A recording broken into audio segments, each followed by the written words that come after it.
Hey everybody, this is D Hunter, bringing another action figure review.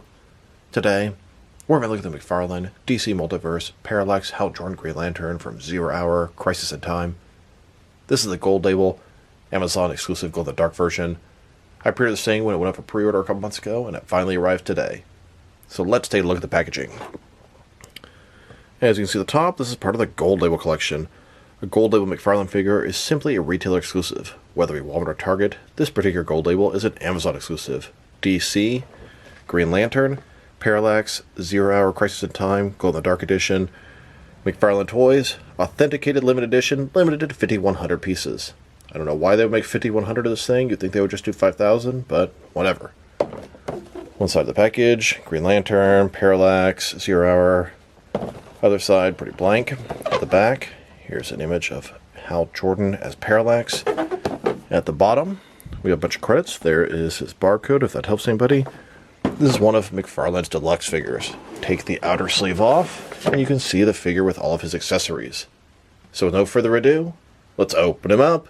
Alright, now that this figure out of the package, here he is with all his accessories laid out.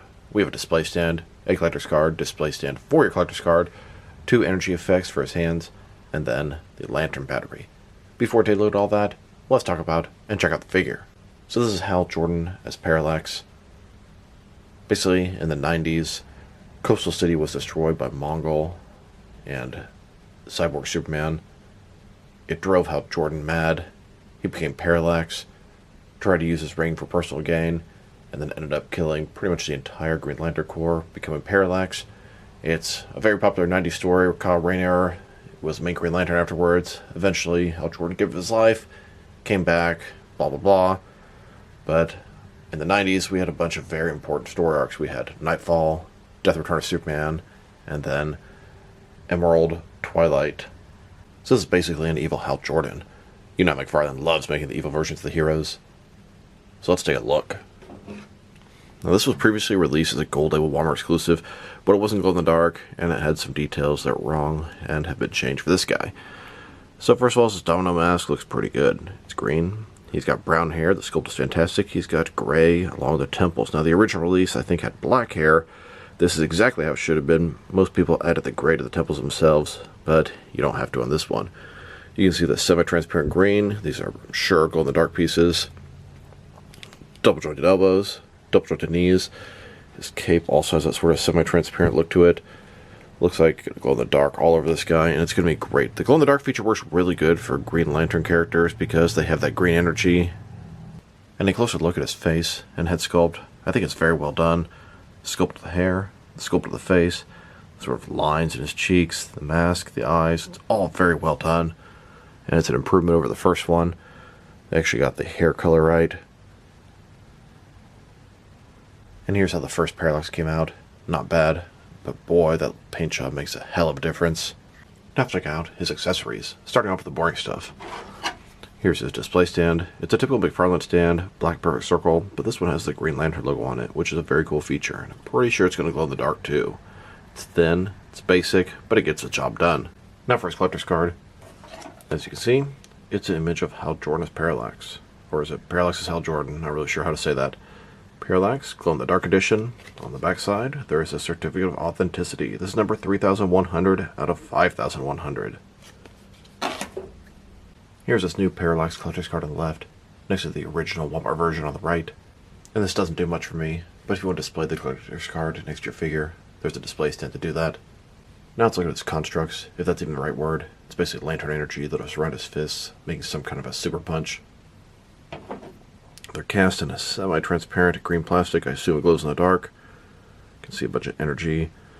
His handle going here. Here's Parallax, using those 2 energy effects. Now let's look at his lantern battery. This is how they recharge their power ring. It's made in glow in the dark, semi-transparent green plastic. No articulation, but kind of cool if this top part was hinged or something. Here's Hal Jordan, recharging his power ring. Now to check out his glow in the dark features. So, I have this blacklight flashlight that's really good at charging up glow in the dark figures. Here he is in a fully lit room, no glow in the dark features. Take that blacklight flashlight out, hit up the figure. You can see some differences there. One thing I'll really point out Those eyes. That looks amazing. Very well done. They did an absolutely excellent job making the eyes even extra glow in the dark. And then here's this Hal Jordan in a semi-lit room. And here in a completely dark room, glowing in the dark. Literally. Now to check out the similarities and differences between this Amazon glow-in-the-dark version of Parallax and the original Walmart exclusive version. And besides the obvious paint differences, it's 100% the same figure, same sculpt, same articulation. They do share a lot of parts from the Crime Syndicate version of John Stewart, the Power Ring or Emerald Knight. So starting with their heads. As you know, there are a lot of differences, mainly the color of the hair. But the face itself just seems like it was painted better. It looks a whole lot better in this guy than this one. Love those gray temples. Much more accurate. As you go further down, he's got the armor. His is sort of semi-transparent. His is solid green. The logo here has black on it. This one here is green all over it. Most of that is going to be glow in the dark. The actual outfit is different. He's got green sort of on top and black down here, and he's got black on both sides. And pretty similar in the middle here. Just go further down. The rest of it is pretty much the same, except this guy's not glow in the dark, and this guy is.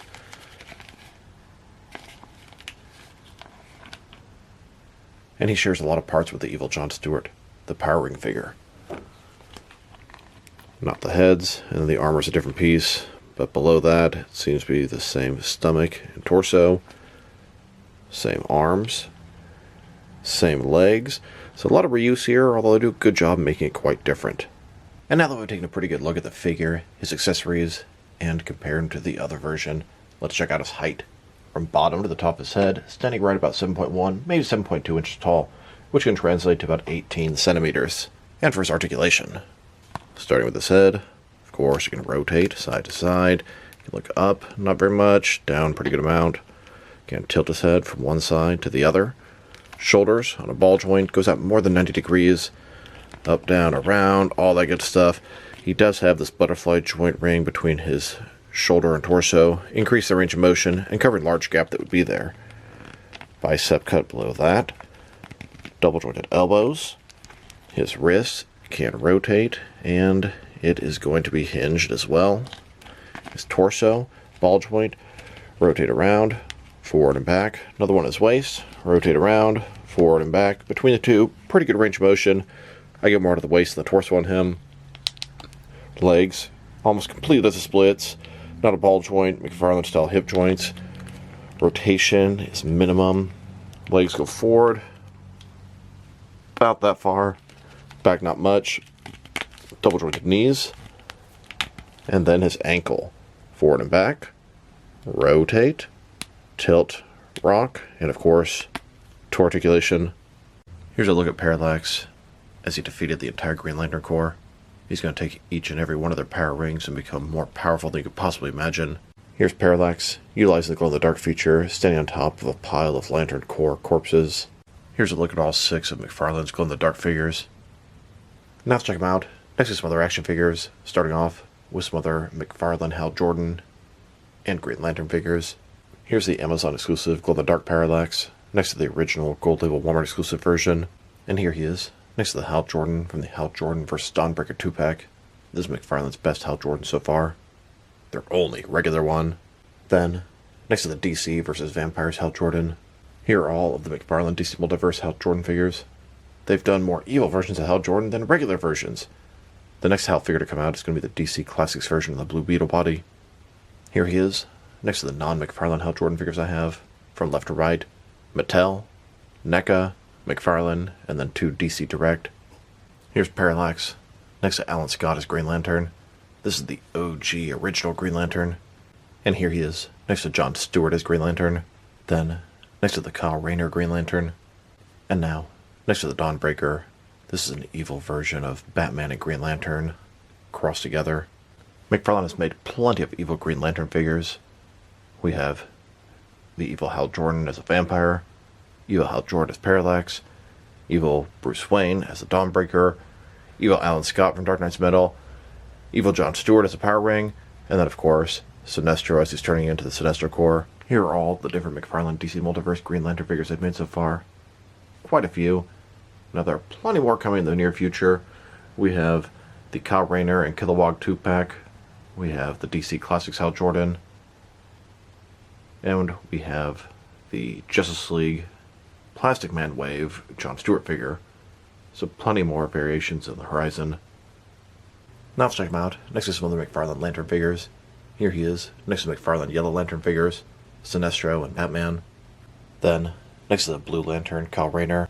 Then, next to McFarlane's Red Lanterns, Atrocitus and Batrocitus.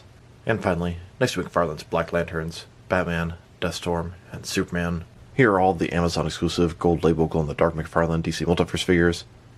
We have Swamp Thing, John Stewart Green Lantern, Hal Jordon Parallax, the Infected Batman, and Titan Joker. I believe the next one to come out is going to be an Arkham Asylum Killer Croc. And here he is, next to McFarlane's only other glow-in-the-dark figure. This is the Entertainment Earth exclusive glow-in-the-dark Batman Beyond. Now let's check him out. Next to some other recently released McFarlane DC Multiverse figures. Here he is, next to the Crisis on Infinite Earths wave, Spectre, Superman, Psycho Pirate, and Kid Flash. Collective Build Monitor. Here's Parallax. Next most recent Batman wave, we have the Dark Knight Rises and Hathaway Catwoman, both the Batpod and Platinum versions. Then the Platinum Chase version of the Hong Kong Skydive Batman, and the Unmasked version, and the Ben Affleck Batman. And here he is, next to the DC Classics Smiling Superman and the Nightfall Nightwing. Then, with the Bizarro and Bat-Zarro 2-pack. And now, next to both the regular and the Platinum Chase variants of Steel. And now, next to McFarlane Toy Store exclusive Nightmare variant of Batman as Hellbat Armor, and the Deadly Duo Joker. Here's Parallax, next to the Big Bad Toy Store exclusive Black and White Accent Red Hood, and the Entertainment Earth exclusive Blacklight Mr. Zero. And finally, next to the Tarte exclusive Red Tornado and Animal Man. Now let's check him out, next to some action figures from different various companies, so we can see how it fits in, both scale and style-wise, in case you want to know which ones you can mix them with. Since he's a McFarlane toy, they're typically the 7-inch scale. I'm going to start my comparisons with some of the larger action figure lines I collect, and work way smaller. But first, let's check him out with some of his McFarlane Toys brothers. Infinity were 5 different action figure lines, all from McFarlane Toys, all 7-inch scale. And now, with some Jack-specific wrestling figures, and some DST or Diamond Select toys, here's Parallax, next to a pack of incense. And here he is, next to some DC Direct and NECA figures. Then, with both some Mattel and Jazzwares wrestling figures. Next, with some Mezco and Mattel DC figures. And now, with some Mafex and Hasbro Marvel Legends. And finally, with some SH Figure Arts and some Jazzwares Fortnite figures. Overall, this is a fantastic Hal Jordan Parallax figure. Now, I was really happy with the first one, but it does have some flaws. The hair is the wrong color, is missing the gray on the temples. This one just has a way better head paint job. The hair, the temples, even the face itself, it's all very well done. And the glow-in-the-dark feature is very nice. His eyes are fantastic. They just glow better than the rest of the body, and it lingers, and it looks great. The rest of him is very powerful as far as glow-in-the-dark goes, too. I'm not a huge fan of glow-in-the-dark figures, usually very gimmicky, but they work really well for Green Lantern figures. They have that glowing green energy, and it translates very well to plastic form in glow-in-the-dark. His accessories are pretty cool. Some constructs and a lantern battery. Articulation is everything you'd expect from a modern McFarlane DC Multiverse figure. Sculpt and paint job are excellent, better than the original. The reuse from the Power Ring figure and the previous Parallax doesn't bother me at all. He looks great. If I were to rate this guy, I'm going to give him a very solid 8 out of 10. You know what? I don't even remember what I rated the other one, but I'm going to bump this guy up to an 8.5. Just really enjoying him, and he's superior to the first release. So this is D Hunter. Thank you guys for watching this video. If you liked the video, press like below. If you have anything you want to say about the video, add to the comment section. If you want to see additional action figure reviews from me, press subscribe. I do appreciate when you do that. Once again, this is D Hunter. Thank you guys for watching this video, and I'll talk to you guys real soon.